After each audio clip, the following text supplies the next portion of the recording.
by the board. We're not going to negotiate I know, that here, so we're going to take the the minutes advice. were approved.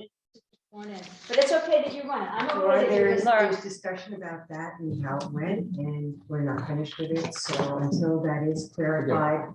I think this is our choice. I don't really think. we have to That's fine. I'm just trying to justify explain, it. but I'm fine with your decision. We appreciate what you're I haven't offering, finished and it. I think we're going to do that because we're going to move forward. We want to have the committee act Sorry. efficiently and as Okay. appropriately as possible. Thank you, Chris. So the time is now 7:20. Okay, the meeting starts at 7:20. President Adam Dolan as a guest, who's going to present for the streams and Coastal County Soil and Water. Correct. And Laura Ricky's here for the town. Has Ken gotten invited? I didn't see Ken outside. He might have gone to get a Ken will be coffee. coming back, Oh. so you might as well put Ken down. And all the WEC members Sorry. are present. Has everybody seen the agenda? Yes. Yeah, I move that we adopt the agenda. Who's going to second it? Second. Everybody seen the minutes? Yes. Oh, everybody vote. Oh, sorry. Aye. Sorry. Aye. Aye. Thank you, ex-president. And now the minutes. Has everybody seen the minutes? Yeah. Will somebody, I move that we approve the minutes. I second it. everybody in favor? Aye. Aye. Thank you. Except for me. Already done this, but we're going to do it again. We welcome Susan as a member of the commission. Yay. And just so you know, Susan also, before she did this, was the head of the group that got rid of Terramore. Oh, really? Yeah. Well, We congratulations on the appreciate the activism. Yeah. Now comes Adam, and I'm going to give you a little bit of a rundown. I'm not supposed to be here, she's not either. Oh, yes, I did see. I just pulled down. So, bear with me on My this. husband. Yay.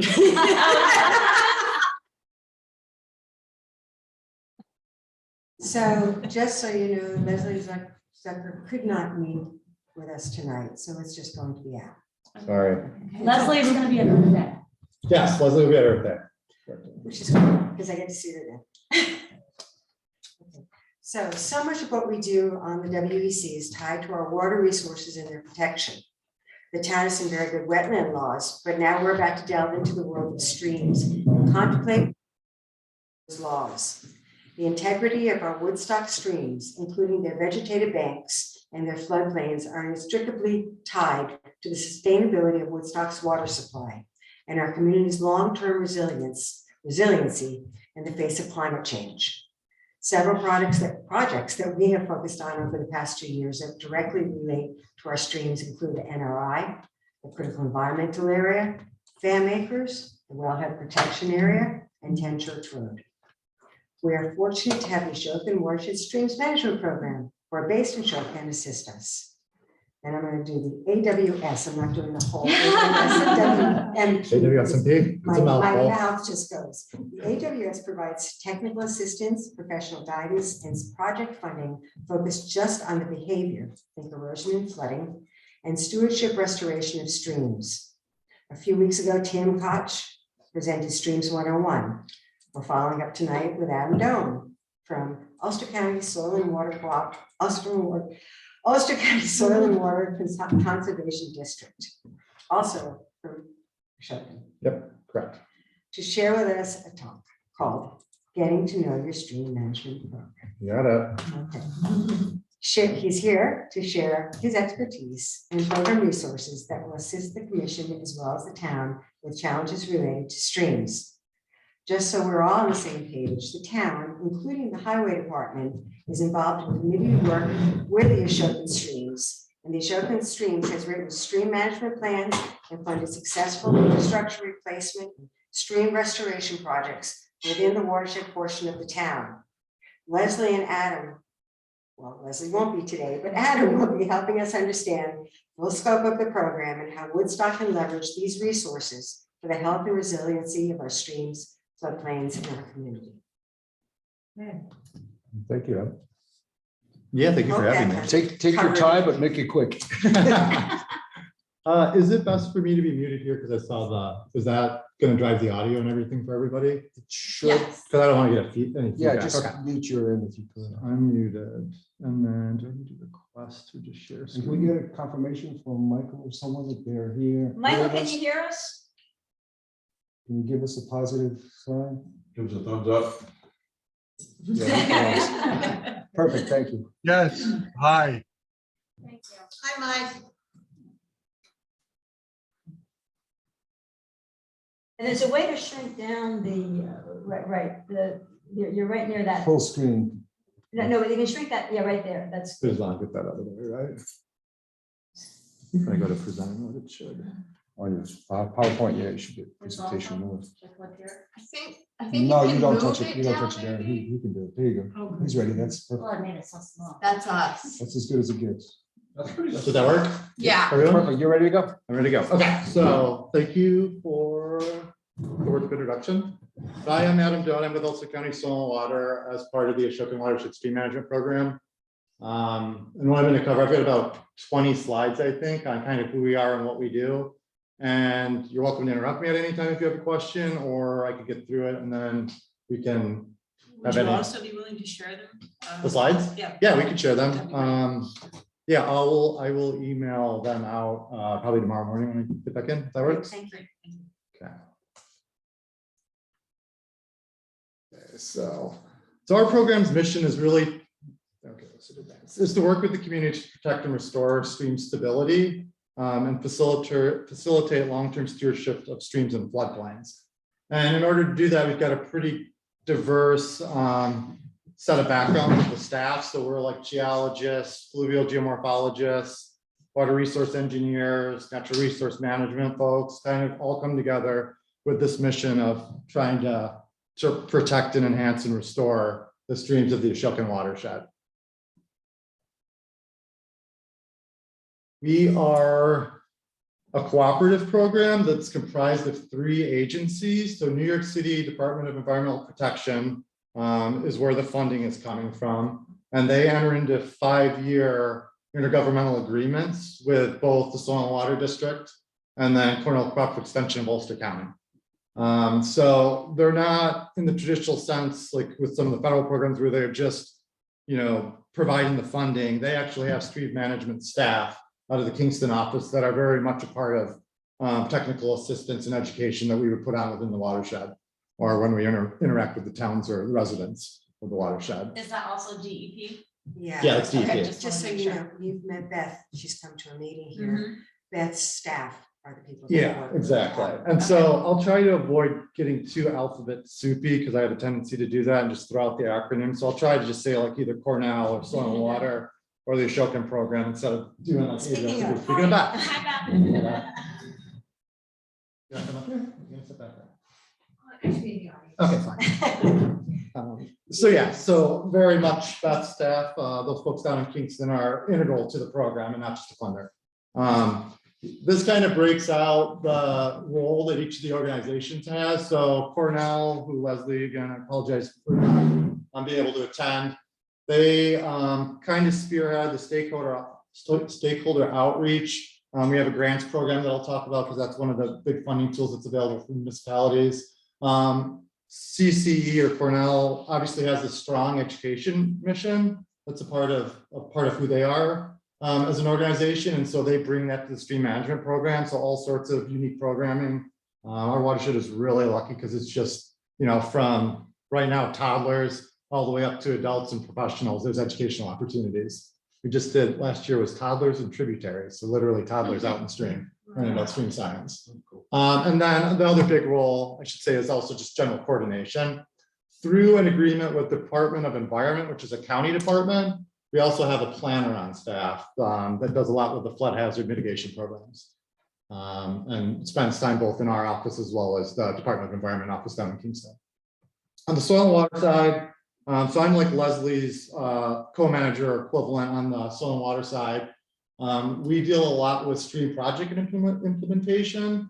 So that might be just the project management responsibilities associated with building and constructing a project, all the way down to the assessments and identifying potential projects. There's a number of ways the projects get on our radar, but a lot of it's through the assessment and monitoring of the watershed and watershed condition.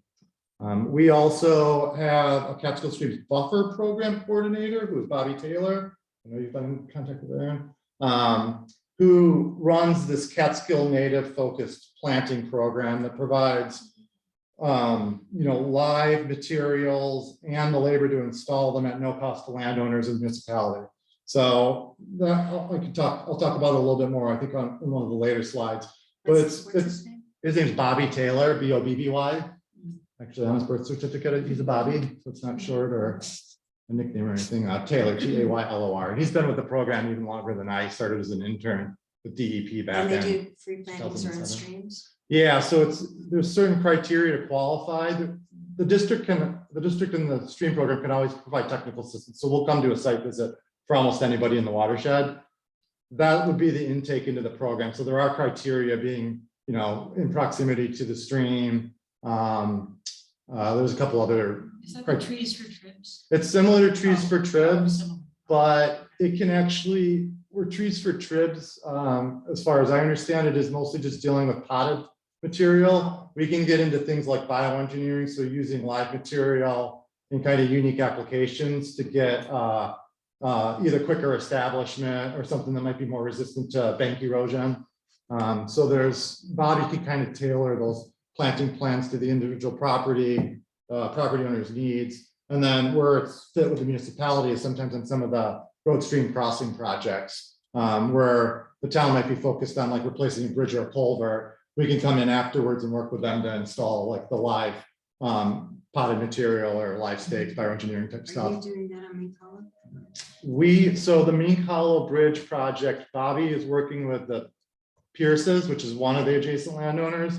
And then, oh shoot, their name's eluding me now. They're on the downstream right bank side.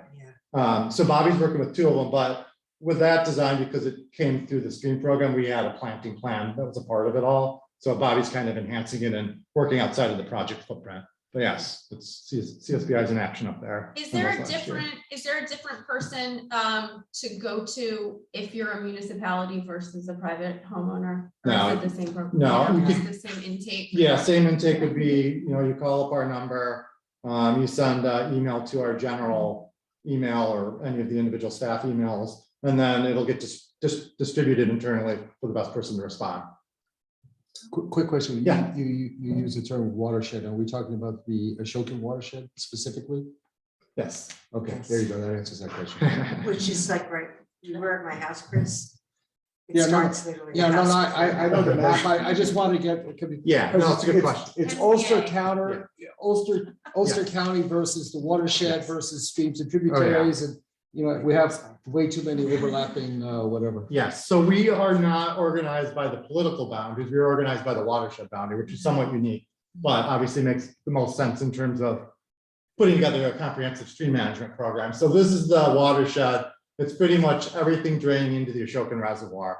And that's really what defines us. So we capture small chunks of the towns of Lexington and Hunter and Greene County, but we do work in Greene County and have implemented multiple projects up there. Woodstock, obviously, which is why I'm here, the town of Hurley, the towns of Olive, and then Shandaken being the biggest portion of the Ashokan watershed. And so, yeah, so we are organized, despite being county organizations that have a organizational reach of the political boundary of Ulster County. For the staff that is associated with the Ashokan Stream Program, we are pretty much exclusively operating within the Ashokan boundaries. It's very rare that we would go outside of it. So just the western part of Woodstock. Yeah, so the western parts of Woodstock. So like Little Beaverkill, the Beaverkill, at least the portions that are in Woodstock before goes into Olive and Shandaken respectively. Yes. So I heard this somewhere or read it, that the watershed coming from like the voice, like to the right, anyway, that it, for as far as Woodstock is concerned, that the wetlands actually cover and maintain like 30% of the water like flooding, so if the wetlands, if they were to go away, Woodstock would incur, I'm not explaining this very well, Woodstock would incur a 30% increase of like flooding. Does that make sense what I'm saying? Yeah, I think in general it does. It's hard to like say like, yeah, if they were away, it increased flooding by 30%. Yeah. Because it's not necessarily like a linear relationship or whatever, but yeah, the wetlands provide a very important Sponge. tool, a sponge to attenuate floodwaters. Okay. That's The little interesting. beaver kill is a great That's example. what I was talking Yeah. about. So it's the little beaver kill actually kind of maintains 30%. It's Yeah. essentially, that's a storage spot during flood flows to one, Okay. dissipate energy, so you don't get these high stream powers that lead to erosion and sediment movement. But yeah, they become like an attenuation basin that can actually take like a hydrograph, you know, in the Catskills, we have these really flashy streams. So a system that's gonna have a lot of wetland storage, you're gonna see, you know, a longer drawn out but lower peak Yeah. flow over the course of a storm. So Okay, they are that's what- yeah. fundamental to protecting, you know, the residents, the communities, the people who live streamside. Yeah. And, you know, the And things that downstream. Woodstock's doing to protect them are very commendable. It's an important component of the system. This is probably not news to all of you, but we're about 95% forested in Ashokan, which is unique. That said, it's not, you know, necessarily all old growth. You know, we're in second, third growth phases throughout parts of the watershed. You know, it's got an extensive history of human interventions on the landscape. And then because of the mountainous terrain, most of the development, most of the homes and stuff happen to be located down near the stream because that's the flattest areas, the most developable areas. And that's where we run into conflict. So as I'm looking at all the streams, it's everything that's kind of north and west, but you've got town of Hurley listed in town of Olive, but do the town of Hurley have anything that flows in, or the town of Hurley is, nothing flows from the town of Hurley? perhaps? Glenford. Yeah, so, Is that, Glenford. is it flowing into the Shokan? yeah, so, Yes. Glenford see, does, yeah, 'cause it's up yeah, there. like, And their town of Harlan. this is kind of like a basin divider, so all of this is flowing, maybe, there's like butternut, well, butternut would be olive. There are like little small streams, some of them even go unnamed or like, Yeah. just have a trib number aside to it, tributary number, by DEC, so there is water in Hurley that drains directly into the reservoir.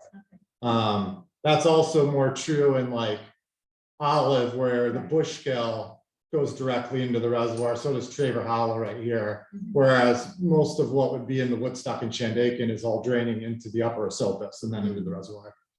Quick question to go back to your comment before about this is second and third growth forest. What percentage is That's- untouched versus whatever, like same kind of question. Like Aaron asked. untouched, never been Yeah, logged, yeah, like I'm just, actually I'm growth. just as a concept, because I always am fascinated by the fact that the land is not exactly what it seems to be. What it would have been like pre-European Yeah. settlement, yeah. I don't know the actual number, but I would say it's a small percentage. And a lot of it's confined to like steep slopes or areas that just weren't economic. That hasn't been previously Yeah, used for some other purpose, logging or. yeah, agriculture or logging, the whatever. tan bark industry, which was Wow. historically big here, you know, the different farming activities that resulted in clearing land.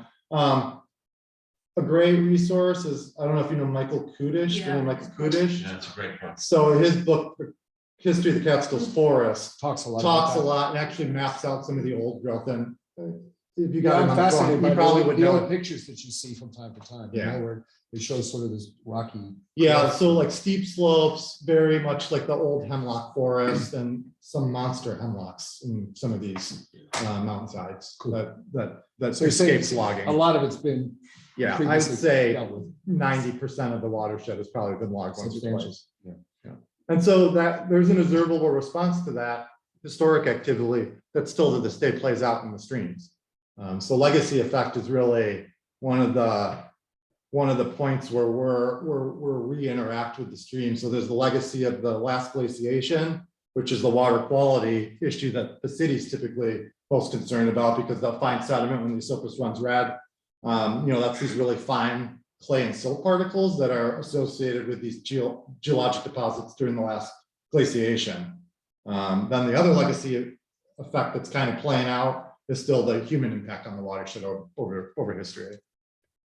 Okay, so getting to a little lag here. So where we are actually right there on Route 28 in Shokan. These used to be two model homes. The cabin the left is where Bobby's office is with the CSBI program. And then the main house has a mix of soil and water and Cornell staff.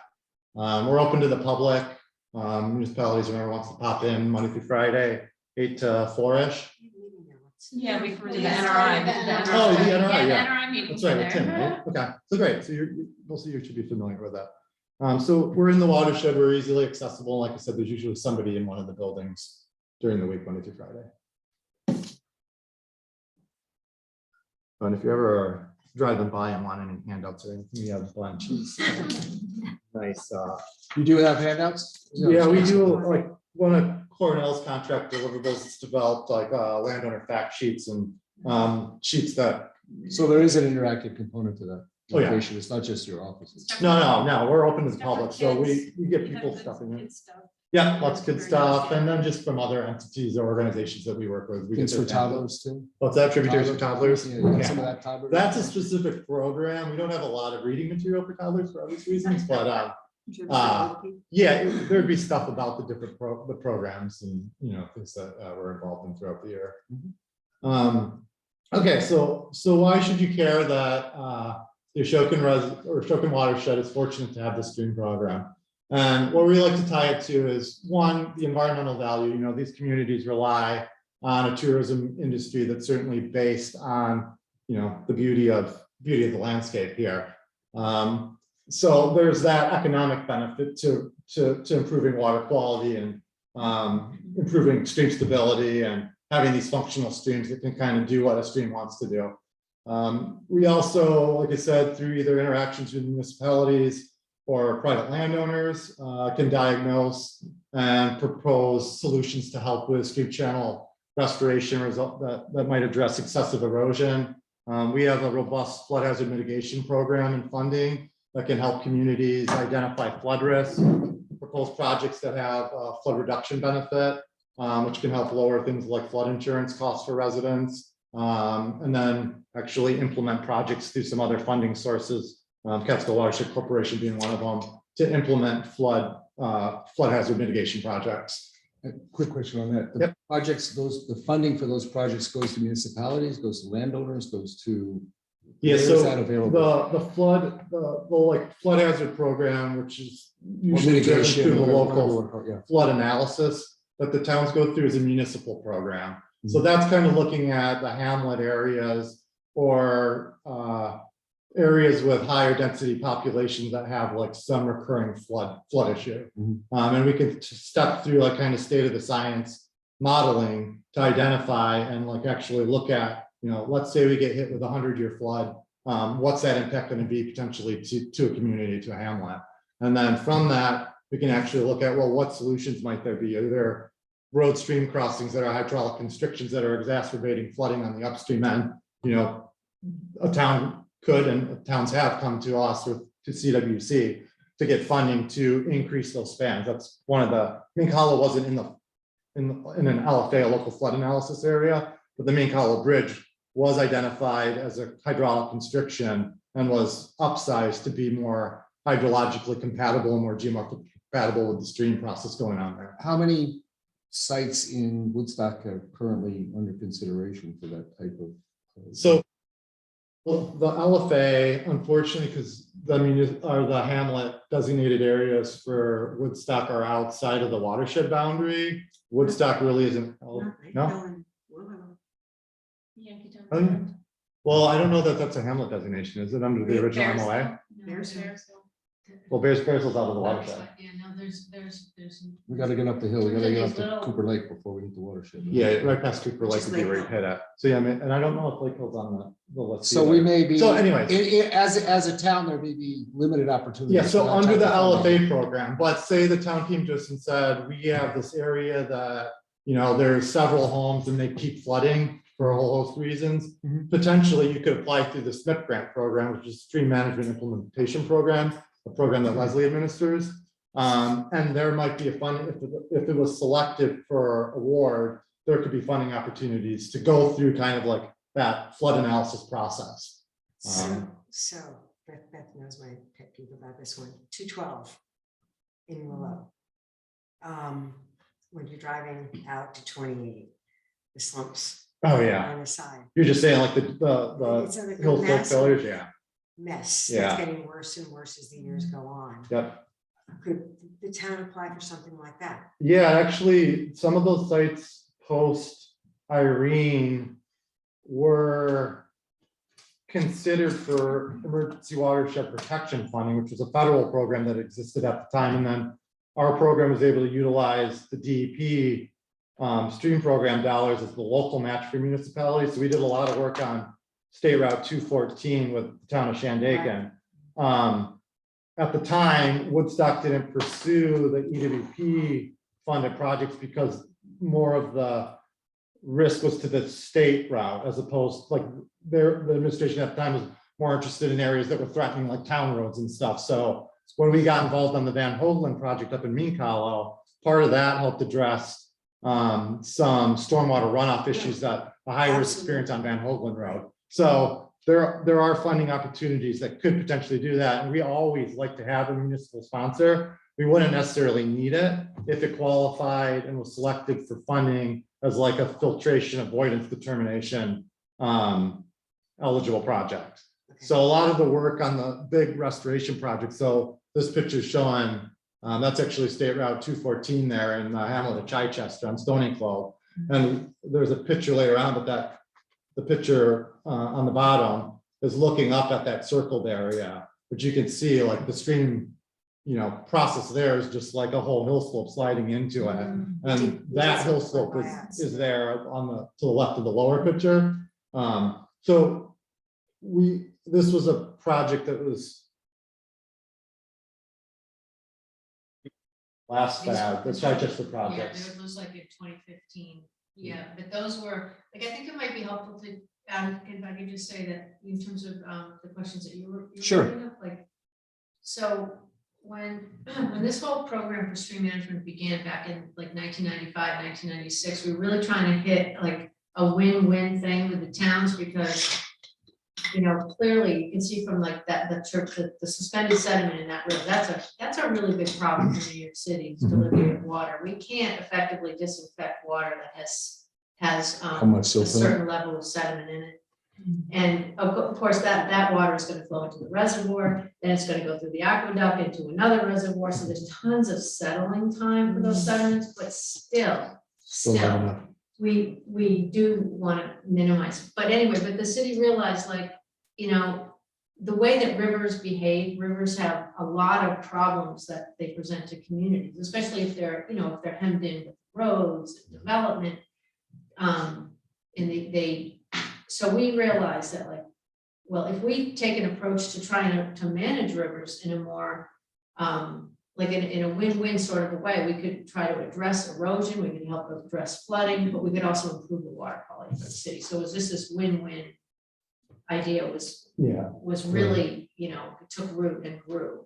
And we've been doing it now for almost. Yeah, 30 the years. questions that I'm asking are really to identify Funding. potential win-wins there where the town can benefit without expenditures and always looking for that. The subsequent question to that would be what agencies would be able to support our other areas, non-Ashokan areas? So where we have is there a source that we might want to talk to, or folks like yourself who might support that kind of effort? It really depends on what the project is, but obviously, so the soil and water. I would just generalize it and saying stream management, flood control, flood mitigation as a general concept and overall environmental enhancement. Yeah, so the Soil and Water District and Cornell Cover Extension of Ulster are all involved in natural resource management within the county. And that would be true outside of the watershed boundary. It gets a little trickier, I think, in terms of funding, but there are federal programs through like Department of Agriculture. So we work a lot with like agricultural producers in the county that have streamside properties to do things like buffers and whatnot. So there are opportunities, but like the Soil and Water District, if there's a specific site, you could reach out to our Highland office. And similar to what we would do in the watershed, they could send a technician out that can look at the problem, try to help diagnose, and then identify any potential funding opportunities. Yeah, it's just unfortunate we have a lot of interface that's our developed areas are not part of your possible sources, and those are the ones that we have a need to address. Yeah, and there's, so the other area where like this program can even benefit outside is through the educational components too, so we can. No, I'm not contrary to that. I'm just trying to say, wow, this is great Yeah. what you're talking about. Where But else how do can you get take this it in? outside of the? How can I watershed? find people that have your intensity and Yeah. your potential? So I was gonna get to it, but I'll bring it up now Mhm. since it's works with the question. We have a scholarship program where we can send municipal officials to things like the state flood conference to get like potentially pursue their sort of like floodplain manager certification and things like that. So like building knowledge within municipalities, because you straddle the boundary, resources can be used for like planning board or like your floodplain manager to get the training, because you are going to be working in the city's watershed. You are going to be working with our program. Yeah. So there are opportunities like that too, just in terms of trying to take the knowledge from within the watershed to the areas of the communities that are outside the watershed. Right, and if we have someone here municipally, they serve both interests. They serve your Exactly. interests And and They're often- by the often political it's- boundary of the town, not the watershed boundary. that Often it's we're- the code enforcement officer. that does Exactly. that training. No, but even the folks here that could benefit from that as well, I'm sure they'd be I've taken- available. Yeah, that's why Done all. my eyes were going kind of like this. Those people want to know about that stuff. Yeah.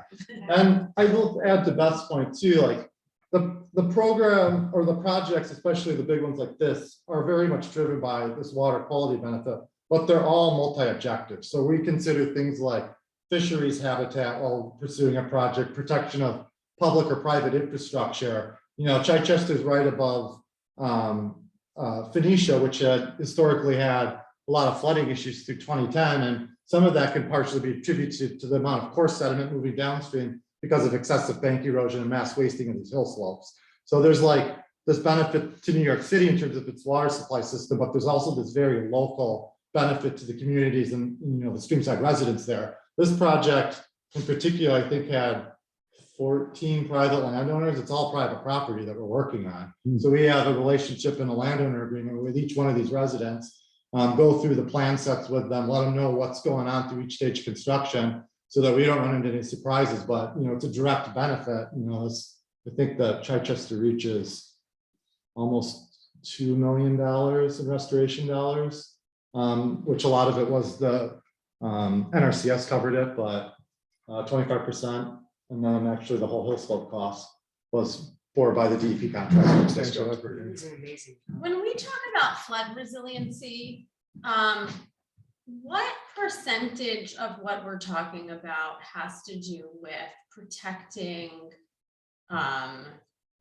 like people's homes and sort of financial investments, and what percentage of it has to do with the like ecosystem that is there? Because sometimes those things are at odds. That's an interesting question. I don't know that I could break it out by a percentage, but Or yeah.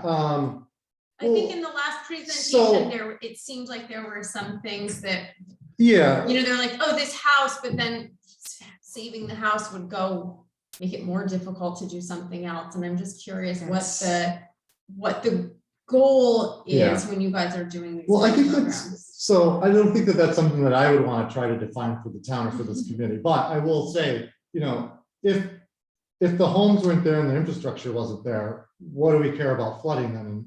Really, you know, like the risk is the threat to human infrastructure, to human life, right? And I think when a lot of communities, like when we go through a local flood analysis, it's to identify the risks to the population center. That includes infrastructure, you know, public infrastructure and private homes, garages, whatever, you know, but it's all, you know, a lot of it is driven towards one, you want people to not be in harm's way, or you want to minimize their risk, because one thing we know is the flooding is going to occur. So how can we either live streamside wiser, or are there areas that, you know, just because historically they were developed, you know, they're in harm's way, and to continue to allow people to live there, you're putting residents in harm's way. There were slides. You know, in the there's last multiple presentation. homes within the watershed that are in the floodway still to this day. And the floodway can be modeled, you know. FEMA went through the process of updating the FIRM, the flood insurance rate maps, through a comprehensive modeling process, like that defines the floodway, and you can identify the homes, the actual structures that are in that would be at the highest risk for that within that regulatory zone. So, yeah. That was when we implemented our flood buyout program as to work in between FEMA's. yeah, it was a gap. I think that was identified in the federal funding post Irene and even the floods So before that. we They were could building get up to some it. of those people out who wouldn't make enough money in the FEMA program. This program gave them enough money to maybe entice them to leave. Yeah, And so it the- still did not work all the time. And some of these people are living without any insurance, any flood insurance. And this is a really good point because the incentive there, I think, is strong. So with the city's flood buyout program, they can actually, they can look at a flood damaged house and go through an appraisal process that excludes the flood damage. So somebody that didn't have insurance, got flooded, has damage, could still be eligible for essentially a market value purchase by the city of the property, like it wasn't damaged, which can make somebody that's in that situation maybe not whole, but a lot closer to it. Oh, it So. was pretty amazing. Yeah, and the fact that the city was willing to do that, was certainly a great, And we great. did not rule look at within that their program. loans or what they owed to the government or anything. Mhm. We just put that aside, which FEMA does not, which is why they couldn't do the FEMA program. Yeah, So I'm interested, and I'm sure you showed us the mission at the beginning, but maybe I'm forgetting. But I guess I would have thought that your main mission was New York City water, safe New York City water. But it sounds like your other mission, like you're talking about flood. So you're interested in the flood and helping the properties. So you're not just interested in New York City water, but is that your priority, New York City water? Well, Or is all of this complementary, equal- I think, is the So- word that equal he used priorities? here. yeah, I think it's complicated. So New York City, through the filtration avoidance determination and the negotiations they've had with the regulators, the FAB regulators, filtration avoidance determination, sees the value in the watershed program. So like the stream programs take, a science-based approach to how we interact, how we understand streams and stream process. And that's where, the staff that's with Beth down in Kingston, they're engineers that have been doing this, they're natural resource people, they're people that are passionate about just like streams in general because of what streams do. So I think it was always conceived from the get-go to be kind of grounded in the science and let the science really drive the decisions. So we consider it, an adaptive management program where we haven't gotten there, but we also fund research that has management implications so that we can improve the way we do things as stream managers and the recommendations that we make. So where water quality is important because that's kind of the driver for why New York City is investing in the watershed. There is a general understanding both in the city and the SMP, the stream management program partners, to make this like a science-based approach to stream management. To look at projects that aren't just strictly a water quality benefit, but say, okay, we are going to get a water quality benefit here. What other benefits can we get? Can we get a fisheries benefit? Can we get an uplift ecologically? And in terms of the pots of funding that are available, like the city, when we have a contract with Ulster County Soil and Water, there's a line for water quality projects. There's a line in the budget for water quality projects, and those are the projects that benefit the city. There's another line equal, potentially greater in measure, that's for community-driven projects. Culverts, bridges, eroding stream banks, flood mitigation, fisheries habitat, all that. So it really, they're funding both, and that Adam mentioned, the stream management implementation program, that's a grant program that towns can apply for money for these things, and I don't know if private landowners can, it's more towns, right? So SNP's limited to nonprofit municipalities, universities, stuff like that, and that excludes private landowners. The district has funds that in certain instances would be private, usually it's through CSBI and stuff like that, but in terms of SNP, it's If private there's a property. private property that has a problem that's gonna be a public benefit if it's treated, then Yes, it's game on, we can do that project. Yeah. And also, are you gonna talk at all about the people in Woodstock who sit on the committees in the Ashoka program? Yeah. I might have missed that earlier, just because we got Good, thank you. into answering some questions, but that's a good point. I mean, we may as well talk about it now because we're at this thing about the municipal officials being the front line. So I think I mentioned earlier that actually, no, that was when we were sitting outside talking. So we have like a stakeholder council or advisory council that is comprised of municipal officials, community members that have an interest in the activities of the program. That is broken down or broken out too by working groups. So we have like a stream ecosystem working group, which has like researchers from US Geologic Survey, DC fisheries biologists. We have a highway managers working group, which is all the highway managers of the watershed town. So Woodstock's highway manager, Mike Reynolds before, like they've been active participants in our program over the years. One in helping us kind of drive the program in the directions that work for the community, but also like that knowledge building, like we can bring in a special presenter that might be of a topic of interest to like the stream ecosystem working group or the access and recreation working group or, the flood hazard mitigation working group so that we can kind of build this capacity from within our communities. And I think that's one of the unique things about the programs and how they're structured is, it's very much an integration of the local communities as opposed to any like top down, like this is what the communities need to do. It's like, we want to hear from you all about what your needs are. And then we'll say, well, this dovetails really well with the work that we're doing, let's collaborate. So I think is that where your head was going with it? Yeah, you wanted to mention Scott Holmesdale and Yeah, then Scott. also Butch is also on the committees. Which committees? Butch is the, Flood hazard mitigation? yeah, flood Has to hazard be flood hazard mitigation. Yeah, mitigation. yeah. Thank you. Let's see here, kind of getting into how we can help, which we already kind of touched on some of this. So, When we've had presentations in the past, they're doing the, God, whatever they're doing on Tinker Street, the DOT is doing that whole like revamp. And they presented a bunch of flood maps at a meeting, I think they had like the 100-year flood map, the 500-year flood map. Mhm. And a lot of people didn't accept that information as fact. Yes. And obviously, a lot of the work you guys are doing and that you might be able to do with us, for example, especially if you're talking about homeowners or people in the community, have you, relies on some understanding of what might be happening. Have you used strategies that you can share with us or that that have worked in terms of saying, yeah, it hasn't happened yet, or we know it is unusual, but like we should be preparing for these things? Because a lot of what we're talking about when we're talking about maybe revising wetlands laws or things like that is not that the law we have now has failed in the past, but that we're looking ahead to things that we have to convince people Exactly. may be happening. And already, even just mentioning it a few times, we've already come up to like, some pushback. Sure. I don't know, you guys seem like that's Exactly. that Streams, for discussion. example, what we have in streams,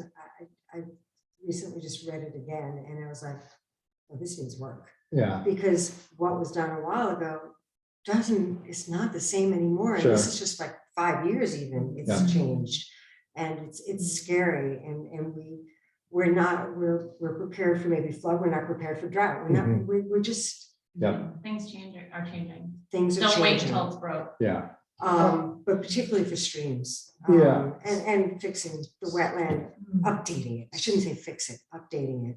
So wetlands and water courses. Yeah, Thank so you. Alex, to Streams. your, I was amending it. to your, well, just to use the example that you kind of started with about the flood maps and stuff like that. I mean, that's a comment and the thing that we've heard within the watershed too, despite the education and outreach we do. So to me, a lot of it comes back to that educational component. So if you don't have like a trusted local authority, one way that we found is to actually let the consultants that do like some of the modeling efforts with us, get them out to do the public presentation. Because sometimes a resident will look at somebody like that as an outsider and not, an insider that maybe, not to say that like there's an agenda or anything, but they can consider them as like devoid of the politics of it all. That's really And just say like, this is the science.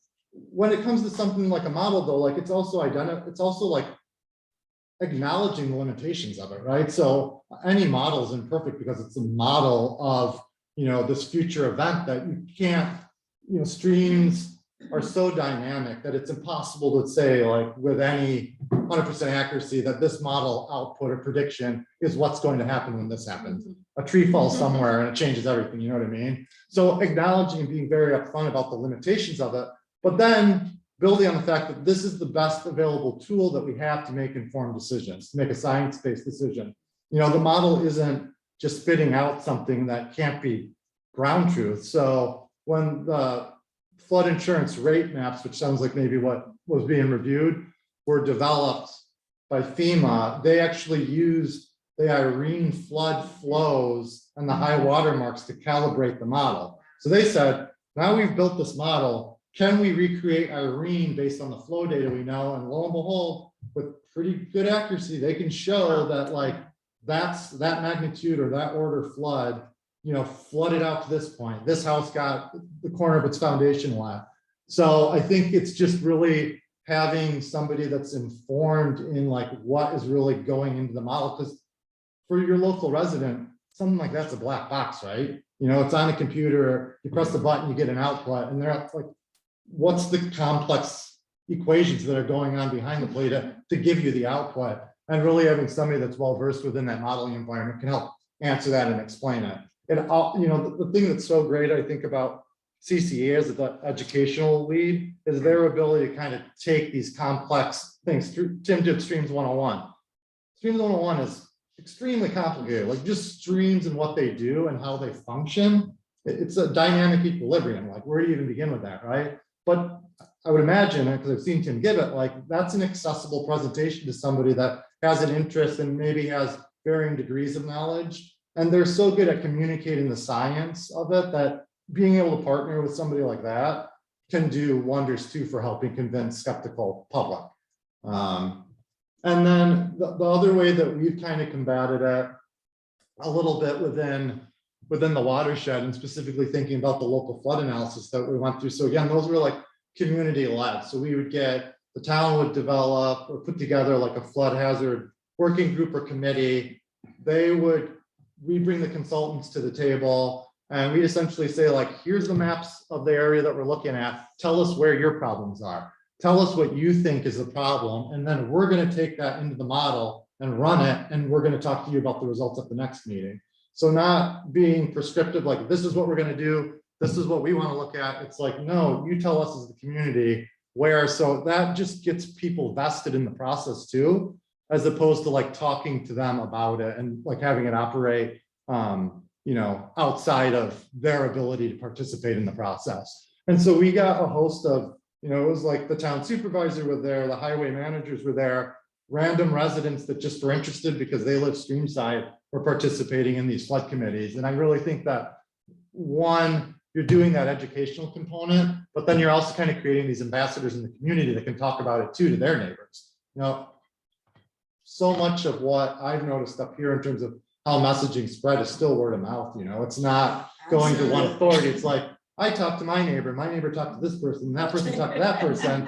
And it's like, as long as it's the first person's the informed one, like hopefully the right information is getting out there. So I have a question for Beth. You did all the work on Mincollo.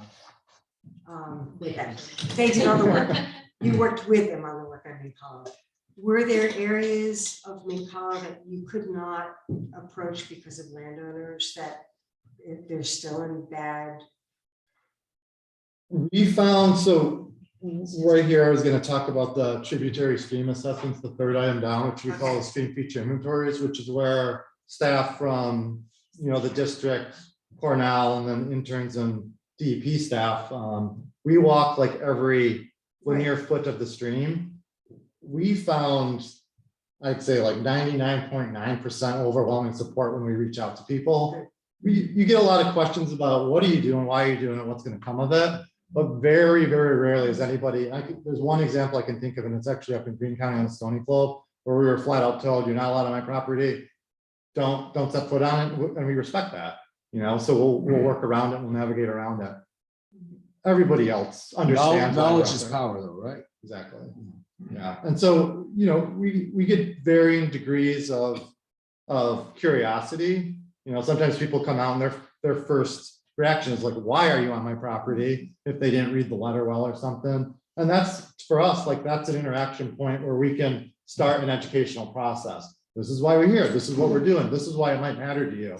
Are you okay with us coming back to your property? Do you want us to give you, 24-hour notice if we're going to be here? And usually at that point, everybody's like, no, you can come back anytime you want. So it's very rare that we granted any, and I don't think there's any when we did because we've done the beaver kill assessment from, the state land all the way down to the confluence with the Silkus now twice. And we haven't had to avoid any properties. So everybody was very supportive.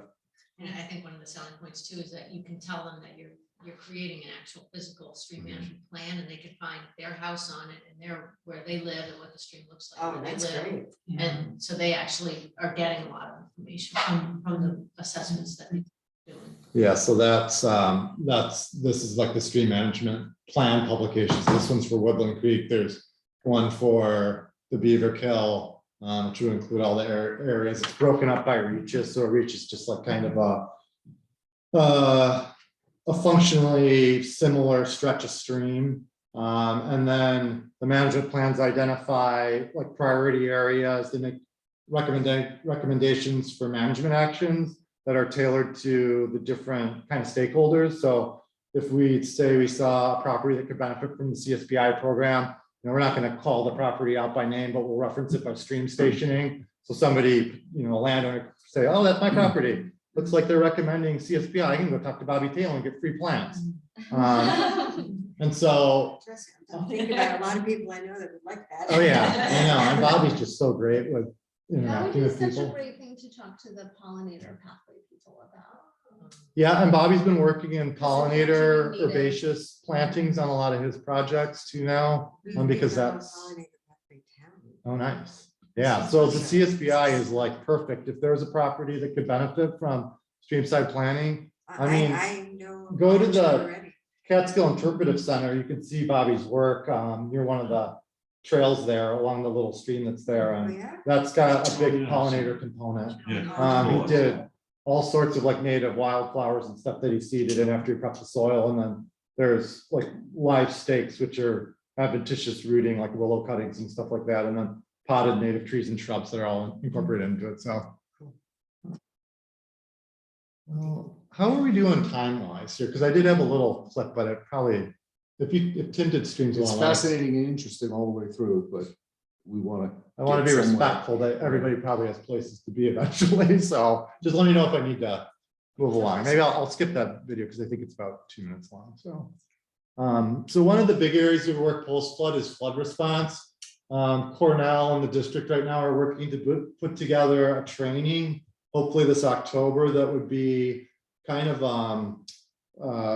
emergency stream management intervention, we're calling it. So it'd be like, if the flood hits, what are the best things that the towns could do to, one, like reopen areas that might have been negatively impacted? What are the considerations that should be done? And then pretty unique to the watershed is through engineering service agreements that DEP has, or that the districts would have with engineering consultants, we can actually get structural engineers out to do things like bridge inspections. Because what we found post Irene, that immediate aftermath where there's just so much going on, it's really hard to kind of align resources and utilize them effectively. We've worked with the towns to build capacity beforehand. So Woodstock participated in a theme exercise we did on emergency response a couple weeks ago. In Shandaken, just as an example, post Irene, through the agreement DEP had with one of the engineering providers, we were able to get the structural engineer out and inspect every single Shandaken bridge within days of that flood to determine which ones were either structurally deficient and needed to be shut down, which ones needed a little bit of work to keep them open, which ones could be put on a list to come back to, but could still carry vehicle loads and stuff like that. And I mean, we literally went from bridge to bridge to bridge with a bridge engineer inspecting it. So there's really some really great opportunities within the watershed post flood. We can help with the cost share of restoration projects afterwards. The district is very much involved in our Highland office, is cohabitated with Natural Resource Conservation Service, which administers the emergency watershed protection funding. So that money is federal dollars that get released during declared emergencies. A lot of the EWP projects are flood related up in the Catskill region, just because that's usually the natural disaster that would impact the area. So there's opportunities for the district to kind of help navigate those federal funding dollars. We can utilize the city's dollars as the cost share, so the towns aren't on the hook for any portion of the cost of the projects. And again, the training opportunities. Quick answer, how much of an impact did Irene have on the watershed or on the reservoir and the water supply? I'm probably not the one qualified to answer it, but I mean, in the grand scheme of things, despite the flood of record, the city was still able to meet its drinking water demands. Within our watershed, there were certainly portions that were more severely impacted. So like the Oliveria region of Shandaken, which is kind of the upper Esopus headwaters, that was hit particularly hard. I'm just wondering what the downstream effect was. Yeah, so in I terms don't of- think that you guys had to use cat owl on the treat. We did. For it, or did you?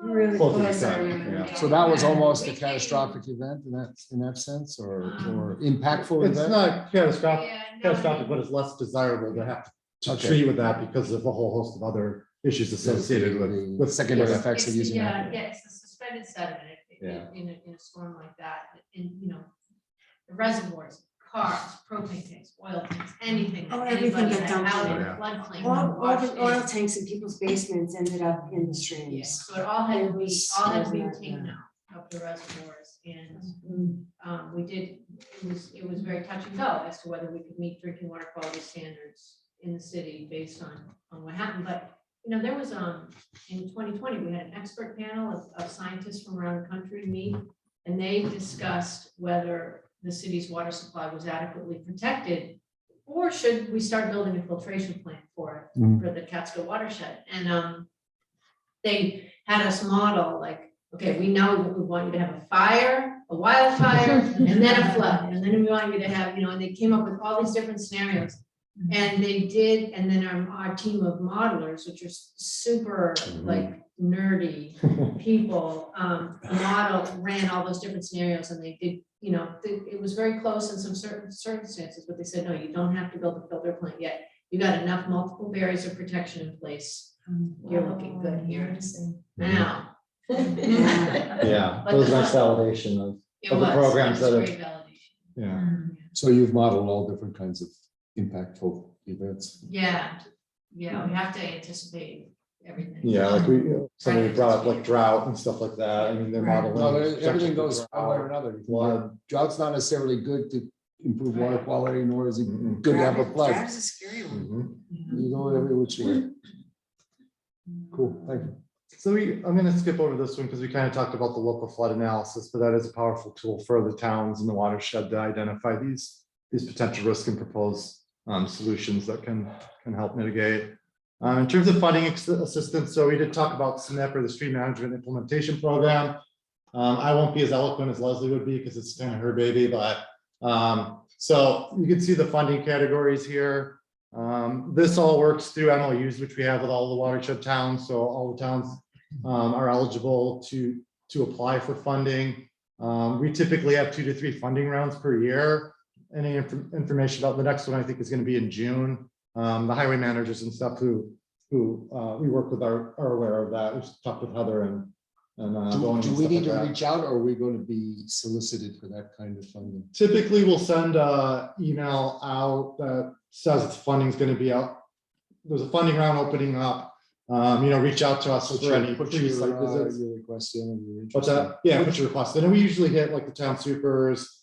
I don't know about the planning or the town boards as much, and then the highway managers. I'll typically get that, and then we usually bring up the funding schedule with that highway managers working group.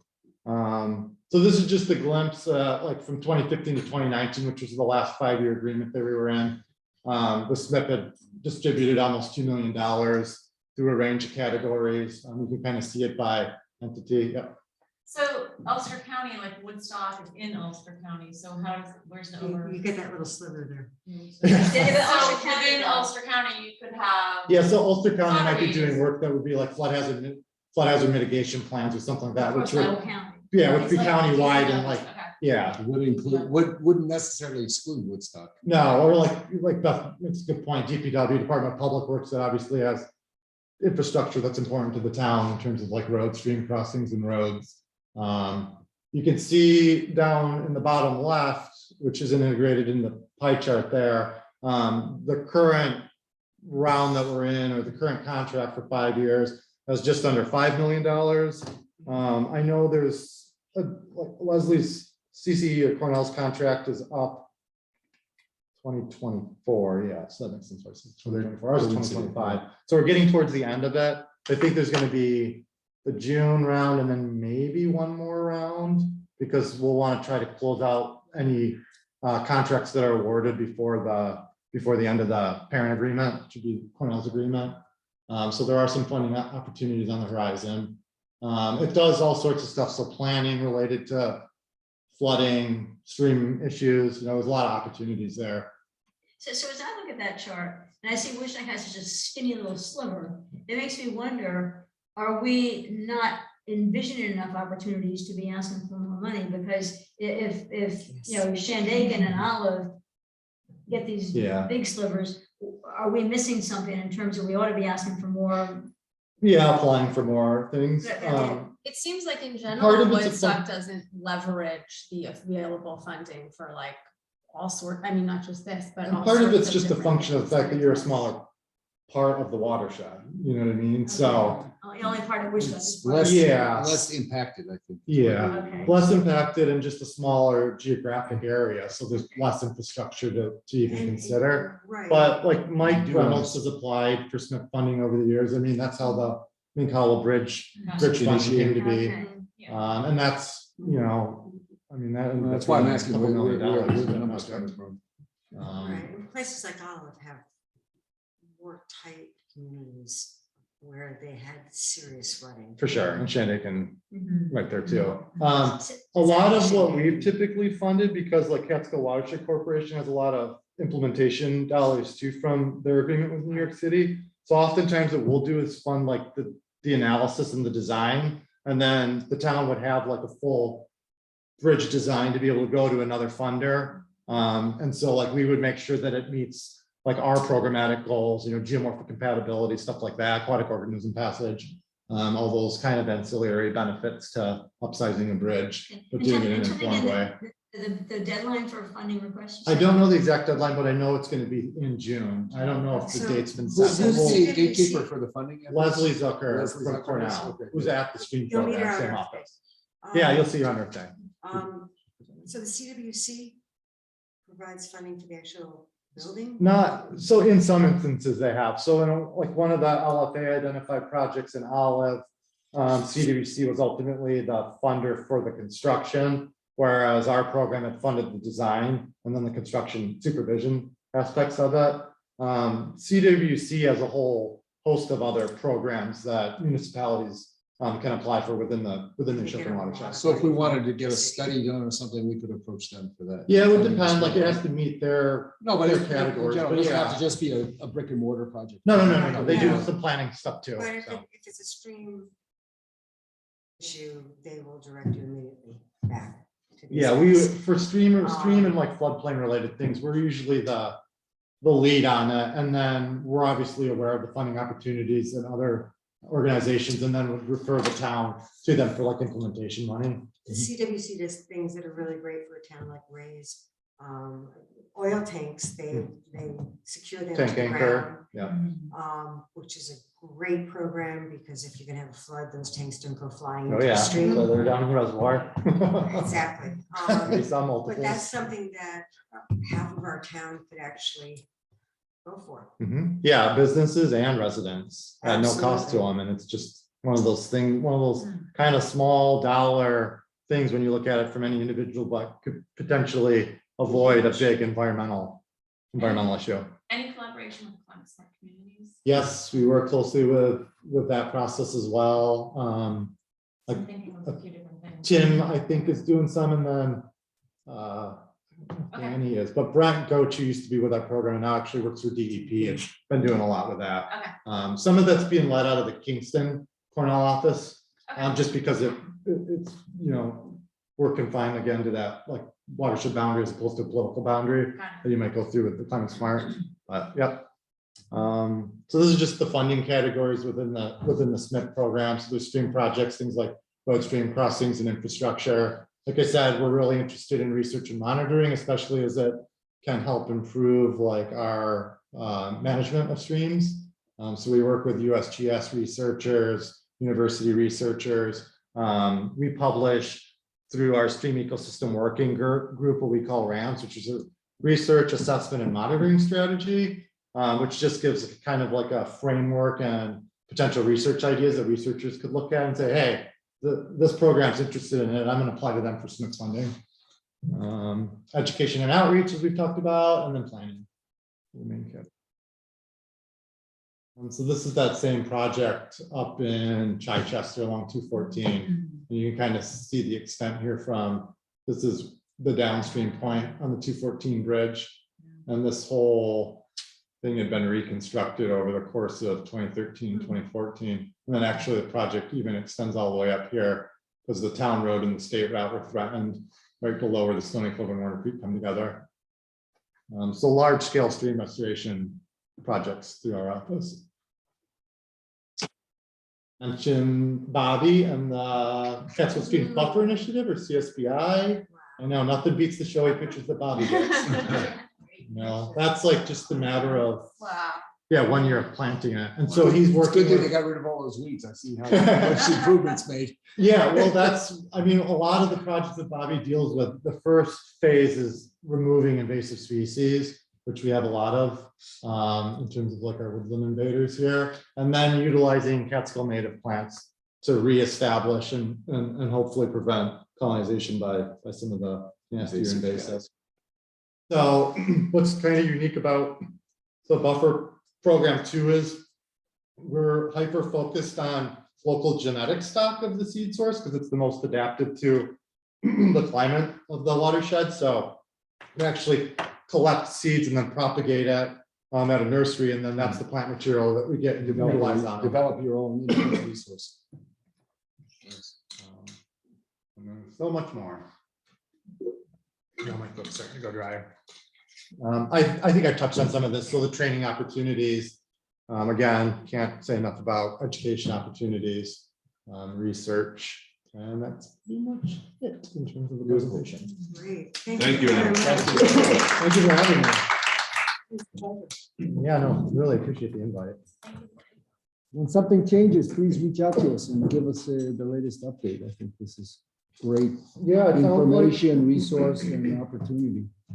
we'll get you on the, I don't know if there's like, do you have like one general email for the WEC or? WEC at I have an Woodstock, idea that I want to try New to York apply for. .org. I don't know. I don't think I have all these specifics yet, but I think it touches on everything. There's a road in Woodstock that floods a lot.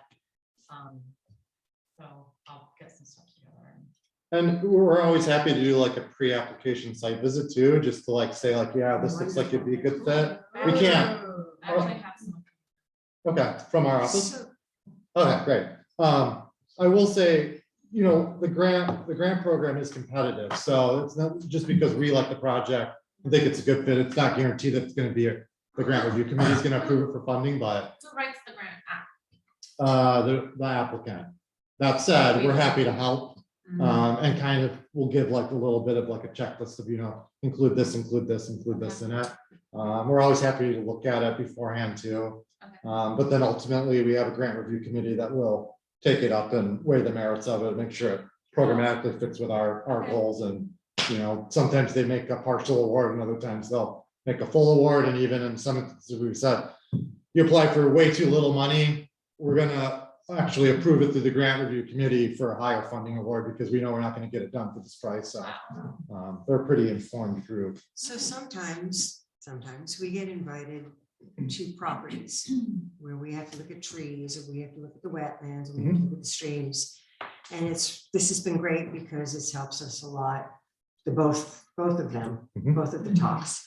But it would be really helpful if we could get a person with us. Yeah, by all means, As we- reach out and, as long as we're available and we can make it work schedule wise, Sometimes we'll it be just there. makes a difference whether the Yeah. project makes sense or not, or should be shifted or Yep. something that we can offer. Absolutely. You can always reach out to us. I mean, that's one of our main things is just technical assistance.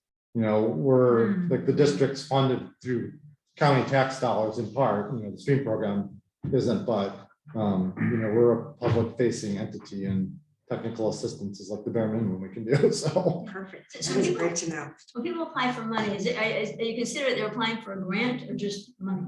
it's considered a grant. So it's like a community grants program. Should the applicant be actually the town of Woodstock or Yes. the WEC? So- Yeah, that's a good distinction. Is WEC was owned by an act of the board. Yes. Leslie would have to clarify this, but I think you could probably be an applicant. I think what we'd want to see is that like the town, either through board resolution or something is supporting letter of support. Yeah. But I don't know that the WEC or WC couldn't be the applicant itself. I think we The have town that. definitely can Yeah, be. we actually have. the As long as applicant. we get a And letter. we get a letter from the town. Okay. It depends on the grant specifically, Oh, and sometimes then they it, need the it municipality. has to go through, the town has to be the recipient of the funds. Okay.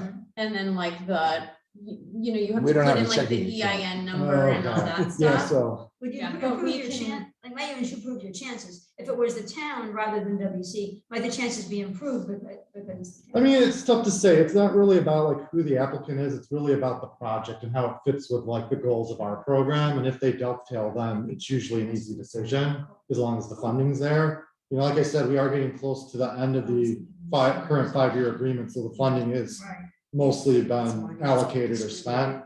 But there are still some funds left. And then all indication is that during the next 5-year agreement, the program will be refunded through the agreement with the That city. was So- 2019 and 2024. I think you said. Yeah, so I know CCE's contract ends sometime in 2024. I don't know the exact date. I want to say it's like in the fall. And then I know our agreement's up in March of 2025. So I know Leslie's ahead of us.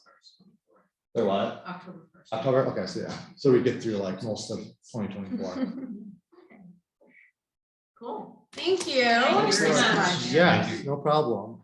How does that sharing? You guys have more on your agenda? I'm just curious. A little bit. Few things. We have Earth Day coming up, so we're gonna get ready for that. Do you need me to stick around for anything or no more No, Oh, you're questions? great. We're great. If you could send us, resources through that email. Yeah, Tim's I'll coming. share with, Tim's coming. I'll share it to make sure that the WEC is on the distribution list, so you get an email and that'd be, Too much is not enough. okay, I mean, you'll get it all done. We do like a. an e-newsletter that just talks about streams and stream management. General Funding. information, Perfect. funding, opportunities for interaction, the whole caboodle. You'll get it all. Great, that's You can always unsubscribe if it becomes too much. That's what We don't, That's what we happens. don't like, fill up- Trust me, you're not gonna be the last person that's not gonna say something useless. we don't fill up people's inboxes either. We try to be respectful because we want you to actually read No, what we but we send. want to be on your list when you reach out. Definitely want to know what's Yeah, going we'll get you on there and that certainly would cover like when that next SMIP round is announced and when those dates will be and Leslie's knows the program obviously in and out. So she could answer any of the specific. And we'd like to questions know about- about your successes too. Well, I'm always happy to do a little tour and show some of the work we've done. I mean, there's, Going down Mink Hollow. Mink It's just Hollow, like one of there's a the lot most up there. amazing success stories you could ever so see. there's a full-scale Hoagland. stream restoration project. up That's there. that's a real good example of what we want. One of to our do, right? first projects we funded was actually the Van Hoagland Bridge to upsize that. That was with Mike Reynolds way back in the day. Like, I think I started in 2009. My colleague back then, Corey Ritz, who was in my position. And then Liz Higgins, who's still with Cornell. I'm pretty sure through the SMIP program, they funded the Van Hoagland upsizing as well. Yeah, I was there for Are you? that tour. Thank Yeah. you very much. Absolutely. It's good meeting and seeing some familiar faces again. So anytime you need us, let us know. Again. Thank you for calling in. Okay, so the next thing we're going to talk about is Earth Day. Erin, Oh, Earth Day. how's it going? Good, we're there. we're there, You guys. sent a Wednesday. great message out today. That was really Sweet, fantastic. thanks. So that usually goes out earlier. This week has been, and I always tell you guys this, but I want you to know because, you know, when I get hit by a bus next week, somebody else is gonna have to do this. The week before, it's usually 2 weeks before, I've had cancel, add, like, so, that usually goes out earlier because that people start asking for that, especially like the Hinchy and the Metzgers are like, somebody to run a show because they want a heads up. So anyway, it went out today. I think all you guys were on it. And it basically tells people when they can get there. So Friday, 5 to 7, we're gonna be at the community center setting up. Right. I'm still a little bit, I usually have the tables assignments all finalized, but I'm a little bit, there's been a lot of requests for kind of we be next to this person and that, which it makes sense. Plastics next to plastics. Right, and someone who's working with the Ontario kids, it makes sense. Right. Of course, we want to accommodate them, but sometimes so. Erin, I'm a table seating arrangement genius. If Really? you want me to cut these up and we can work on it on Friday. Okay, that sounds good. So yeah, I plan on going there Friday and that's when I have fun and there's no stress and I'm like, whatever, doors are open. We'll help you. Weather, I have a friend who's a pilot and I always go to him when I need a good answer on weather. And he sent me some confident things that we've got like a 12% chance of rain. So we're opening up, someone is gonna be in the pavilion. Roberta's gonna be doing eco arts under the pavilion. We can put another person there, but a few people are like, yeah, I'll go out. So I'll let them make the decision. There's outlets and stuff in the pavilion. So Kathy Nolan, Catskill Mountain Keeper, has a family illness. She's gonna be going upstate tomorrow or Friday, so she canceled. But taking her spot is, I was really amazed, Kingston Empower Green Jobs. So this is a program that has a 6-week paid $18 an hour. Okay, yeah, so they're gonna have a table, so I've been telling all my friends, like contractors, listeners, like if you need an intern or you know a youth, That's great. this is a paid intern to It's a learn great. HVAC, like, so really excited about that. Just make sure we speak to them like we know that we've worked with them in the past. Okay, Right, because we did the youth Because center. they did The youth center, energy okay. audit for the youth center. okay, I didn't know that, okay. Erin, the chance of rain is now 49%. I trust my friend. He's Danish and he's Okay. very OCD and he sent me screenshots of 12% hour by hour. Okay. The other thing is, it's a whole day, so that 40% might be The hell with the 16. weather. It might be I a know, lot. you could just go with that fine. I'm not worried. The pavilion's covered. Story hour, she's gonna have a nice secure area. Ravensbeard, she cut it down to 20 minutes, which I'm happy about. I don't know if you guys know, but last time it was like an hour and a half. It was a bit much, like even more being lost. Talked to Patrick at the youth center today. So he's really excited. So what they're gonna do is 11 o'clock, they're gonna go out. When they come back around 1:15, which is 1-ish, we'll be wrapping up all the presentations, which will be perfect because those kids can see the birds. I decided I'm gonna get some trays of cookies and things because it was a bit of a thing in the years past. I'm just gonna absorb the cost. Maybe I'll submit a voucher. I'll help you. And I don't care. It's just, it'll happen. And water in cardboard boxes. Not plastic. This year we have, and I think this is really good, all these town committees are really starting to get involved. They were there last year. So we have the Complete Streets has a table, Tree Committee has, and Tree Committee is sharing a table with Camo. Like this is all very, there's gonna be a housing table, which will be the Housing Committee, Home Share, and the Housing Oversight Task Force. I wanted to try and keep them together. I also want to call it out and let people see, like, look at all the stuff that I did the last spot on the radio this morning and I said, hey, your town's doing this. Did anyone hear it this morning? I haven't heard anything. Has anyone else heard anything? I've heard the playbacks and also. I have, This yeah. is the EST. You heard it this morning. No, my friend Nils did, sorry. Yeah, no, I'm just curious because I don't listen continuously, but I'm looking forward to it and I just haven't heard it. That's all. Yeah, and I went and recorded and they always like splice it down and make me talk faster. So. Yeah, I heard, you know what it is? I It's heard like- several times that they're gonna be in Red Hook and I didn't hear anything about Woodstock. Red Hook has a paid. All right, that was why I was asking the question because I heard that many times. And I haven't Yeah, heard it's anything usually about not October. the best one, but I have heard it, so Okay. it is. It is getting out there. It Okay, is great. getting out there.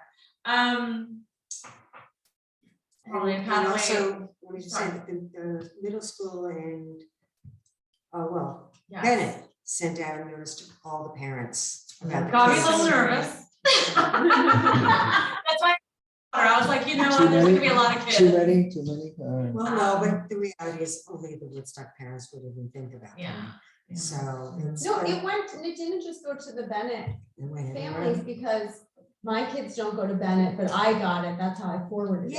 So it Yay. was to all of the Onteora That's District? perfect then. school districts. So there will be a lot of people. Yeah.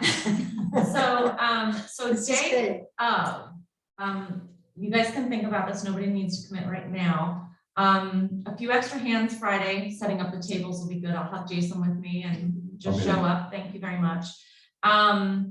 Day of, if somebody can take control, manage the raffle tickets, I have the raffle tickets and they don't have to fill them out, I know in the past we've like asked them to, but they can just rip them in, I have a bucket, but if somebody could control that or take it. A lot of people show up and like, where's no, because I've been pushing it, $150 gift card from Colony, $100 gift card from Sunflower, and then the basket, which has the videos, this is gonna go in there, a large free pizza from Casa, and I've really been putting this Are stuff you gonna out split there. it up at all, or are you gonna? It's all three, so good. it's three, the basket with all the stuff, Mhm. the $100 from gift card from Sunflower is number 2, and Colony, because it was 150 is number 1. Yeah, it's really, so, great. And what's the rules? Everyone gets one? Is it? No Is there a tickets for Reggie. rule? no tickets for Reggie or anyone on the town board, sorry. Any of us. Reggie won last year and I was Oh, very right, embarrassed. right, right. I was just, I was mortified. I was just like, anyway, so yeah, so it's over, No tickets for us either, guys. That's right, that's right. Julie, I know you kind of were helping the library. If you want to just, like, they might need someone to Yeah, help them say, here it is, exactly. here's your And setup. also as do Mother signage. Earth. Yeah, Yeah. signage is a big thing. That's the one. Flyer, I'll use that flyer and then maybe Oh, have it good. up front and then also have a sign on the door. Yes. Okay. Also, DST is not going to be broadcasting live. I found out today. What? No, but But they were they 10 to 11. 10 to 12, but they got a paying gig and that's the rule. We don't pay. So they're going to Rhinebeck. How much does it cost? Just Like curious. 50 it starts at $1,500. So it's real money, yeah. significant. So I know we said 10 to 2, so is something gonna happen for, because I thought 10 to 11 was just BST. So people come at 10 o'clock, what are they gonna? Oh, yeah. So everyone will be there with their tables. The tables. And also, so what I'm gonna do is make announcements like at, beginning and then at 11 and let people know, hey, at 12, we're gonna do this. Hey, at 1 o'clock, there's a story hour. So I found feedback in previous years, people kind of were, so signage and communicating what's happening when.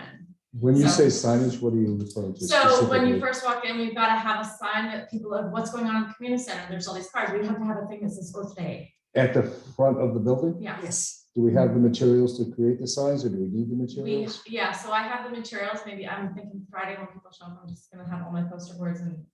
Do you have like a materials. sandwich board? So Ellie's providing us with the easels. There was an easel last year. She's providing us with extra easels. I have tons of poster boards, so maybe arts and crafts on Friday night. That sounds like fun. Mother Earth, totally been plugging you and seeds and. Are you prepared? Do you have everything you need or do you need more? So- Yes, do you I have- have what do you need? sewn and glued flowers and vines all over my dress. I have a big crown with thorns and flowers, and my girlfriend's coming over at 8 in the morning so she can twine real flowers all over the place. The crown of I have- thorns. Are you Jesus? I know it's like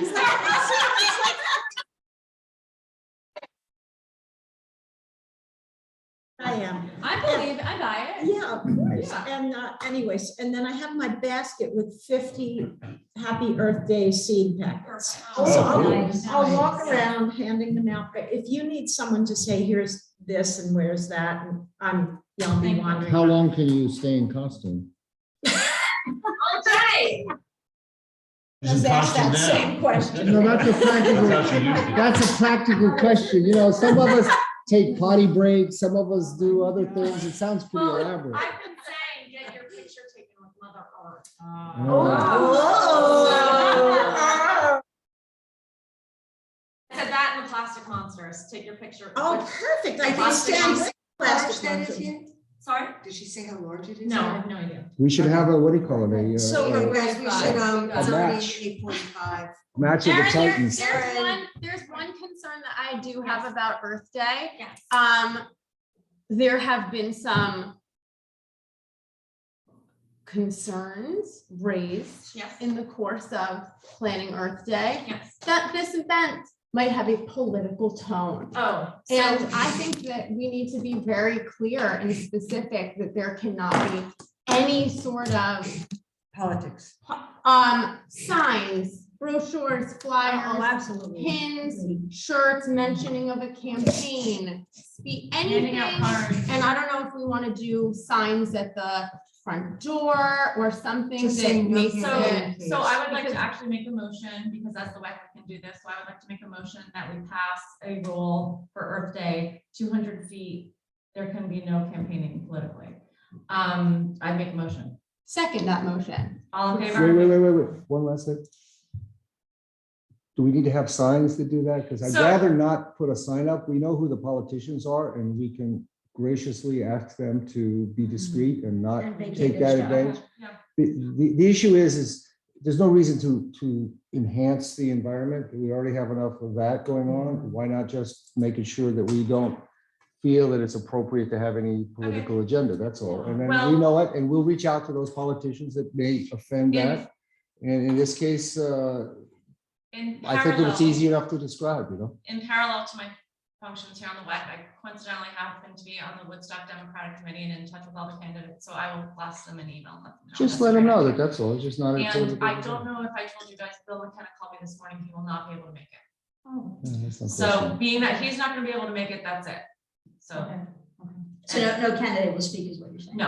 And that's- candidate will that's- speak. And we all agree that that makes sense. I just want to not But we don't- necessarily put posters all over saying no politicians allowed. Right. That Yeah, doesn't- we mean that. doesn't We seem just- appropriate. It's more for the benefit of the organizations that we have Yes. cordially invited that are 501(c) organizations. And Exactly. So let them know that they don't have to worry about it because if their IRS filings and things like that are very, dependent on being apolitical. And- Well, I'm 100% for what you're saying. Okay, I great. am totally happy that that's the answer. Thank you. Did you And, guys and look Bill, at the- and Bill wasn't invited as a candidate to speak. He Correct. was Right, he's invited the because town- he's the well, town he was the introducer. supervisor. Well, Yeah. Oh, and just for the record, and I told Bill this, he's 4 in canceling.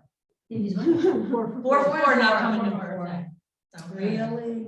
That's Okay, okay, so- that's okay, that's okay. Okay, anything So else? 'Cause let's- we have to move. Let's I know. reestablish that. We all Anyone agree, else? that there shouldn't be any politicians. that Yeah, I can think that party. was a unanimous vote. We- Yeah, Okay. just- yes. I just want to make sure that we didn't start sticking Um, poster signs to say no We're good? politicians. Does anybody have any questions? No. That's great. I We'll sent see you that Friday. email out today, so the communication, and then I put, Alice, I did a second, so day of, sometimes people text and they're like, I'm lost, where am Yeah. I? That's it, so. I want to say thank you. Perfect. Thank you for So doing that. guys, Can I say I- thank Aaron for all you did? Absolutely. Thank you, Aaron.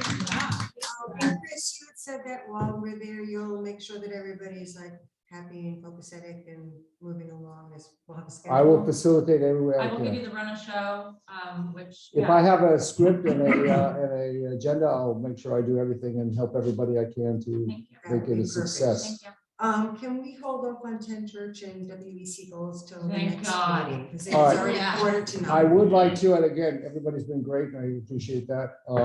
I would like to keep those on the agenda for the upcoming weeks. That's what I said for the next meeting. And then I just also want to let everybody know, I will not be available in person for the next meeting. I have a family obligation and set up months and months ago, so I am going to be available on Zoom. Okay. And I'm going to be enjoying in Washington Nice. Say DC or state? State. Washington State, you Oh, boy. Seattle?